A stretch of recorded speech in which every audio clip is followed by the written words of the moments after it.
Who's benefiting? I caught myself at it the other day, wondering why I should eat free-range eggs. I have switched, but it was because someone said that the chickens laying the eggs are eating grass and other natural things, not human-fed corn and gluten in their feed. So I bought them. I shouldn't even have considered that. I should have said, this benefits me, but yes, it benefits the chickens and maybe even the earth, but I thought only of myself. Old habits die hard sometimes, but they have to go.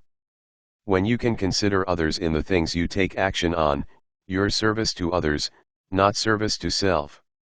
The idea of being service to others, of course, is that you're included in the others category. It's not that you ignore your own needs, it's just that you consider the greater good alongside your own good. Ivo, and this, by and large, is not what is happening on planet Earth. You saw the video the other day where the doctors were asked about would they consider a specific change to their practice, and they responded with, "How much do I get for making it?" Me, which is another of my gripes. Working for money makes us selfish, self-centered and greedy, which isn't the true human condition at all.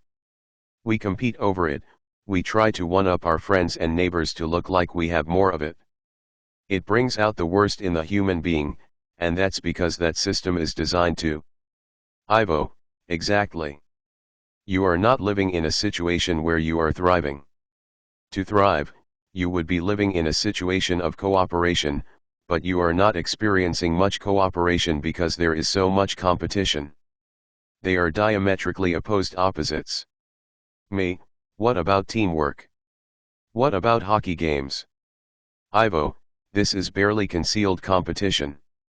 The focus is always on one key player, a Gretzky, a Jagr, an Ovechkin. There is always a star and this star is expected to perform. It is a soap opera on skates. Your world's understanding of cooperation pays poor lip service to the concept, indeed. In a situation of mutual cooperation, of mutual consideration, how much better do you think your world would be now? When you consider that every step another person makes is intended to help you as well, would you not feel better towards your neighbors? The show of cooperation that you see now between neighbors is relatively small. Perhaps one will shovel the driveway of the other, or one will mow the other's lawn. These are small gifts. The light worker has come here to give the big gifts. So many of you, we still feel lost, not knowing why you are on earth, not understanding your mission in life.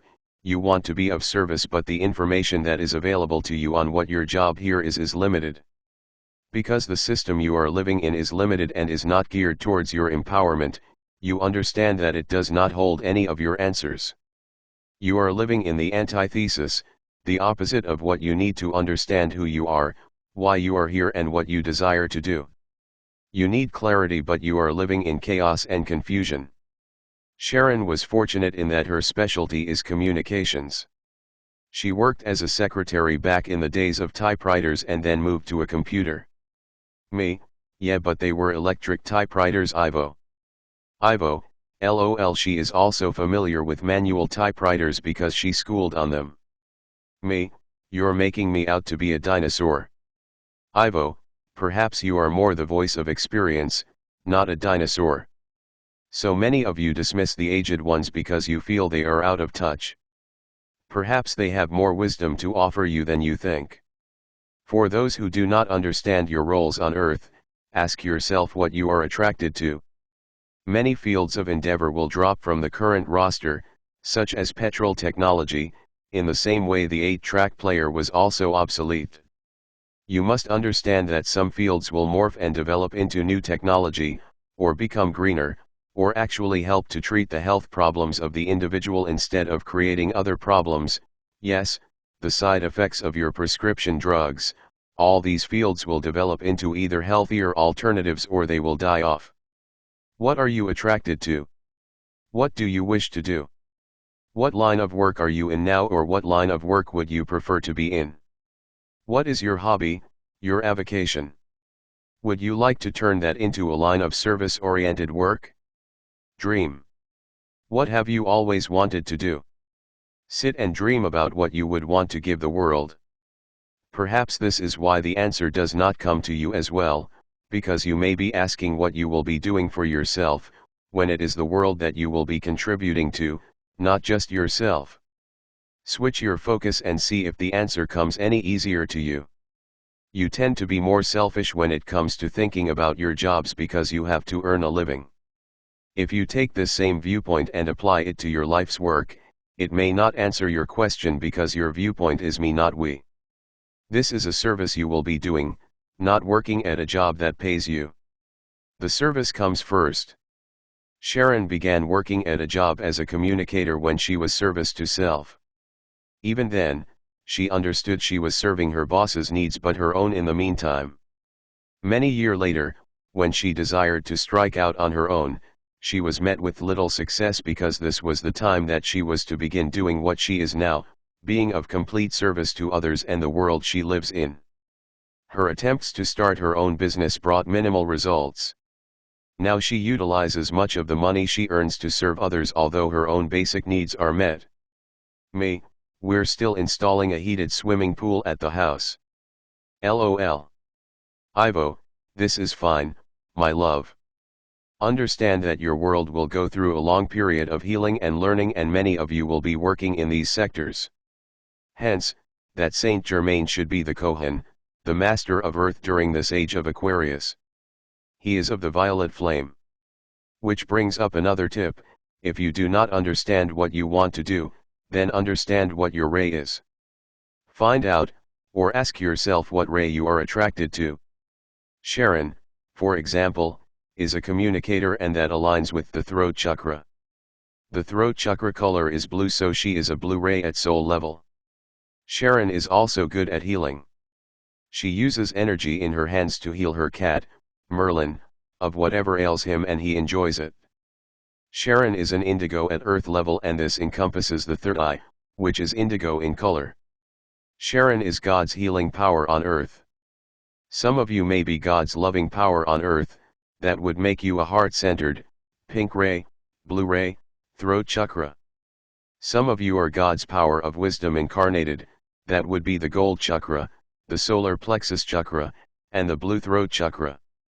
Some of you are God's love and wisdom incarnate, so your strongest centers would be the heart and the solar plexus. Ask yourself, how do I see God's love coming to bear on this planet? If I am the holder of God's love, how would I love this planet? And then take action.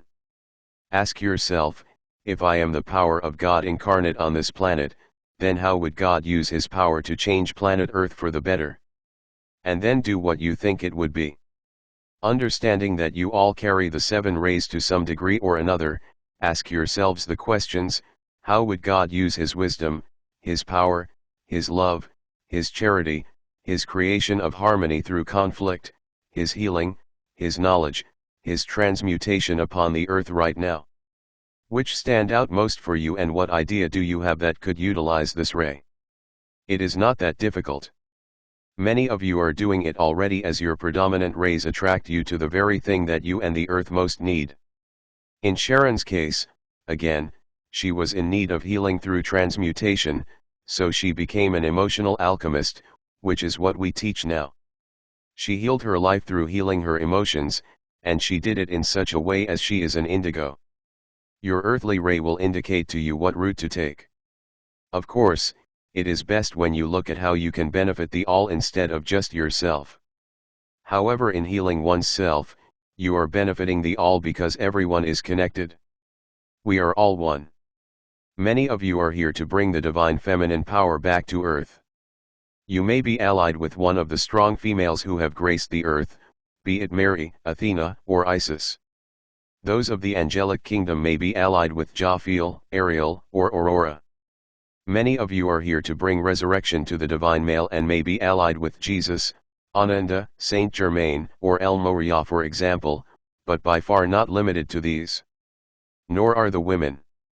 Those of the angelic kingdom can ally with Archangel Michael, Raphael, or Uriel.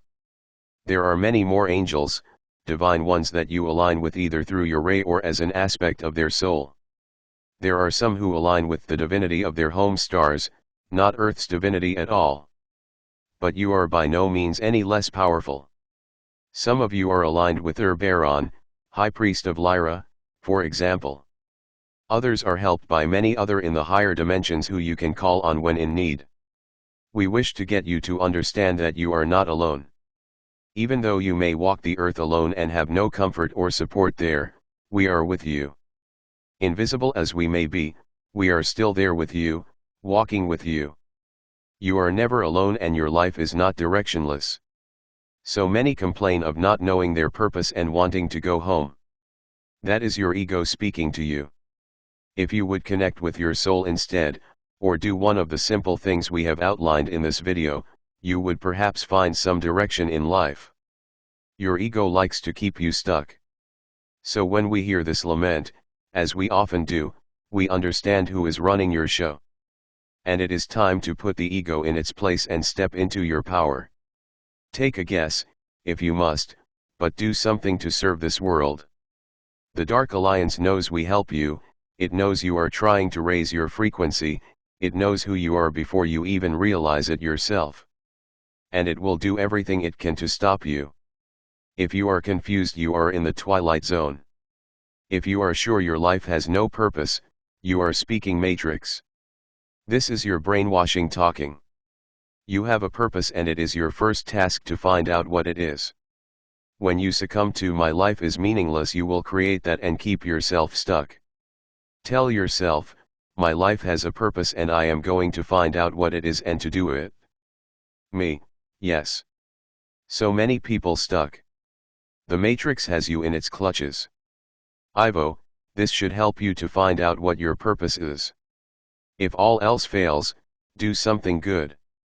Do anything to get that momentum of service moving. Do not complain that all is failed. It is not.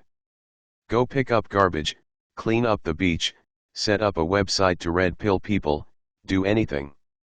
Join an organization that is doing good. Just get moving in that direction. Sharon did not know everything the first day she realized she was a starseed. She does not even know everything now. She is being guided and so are you. When you take initiative and get moving to do something positive for the world, no matter if it is your true purpose or not, it will still help you because you have become unstuck. Me, thank you, Ivo. Ivo, I realize that mind control is difficult to overcome. But it must be done. It is the only way to know who you truly are. Others have done it, so can you.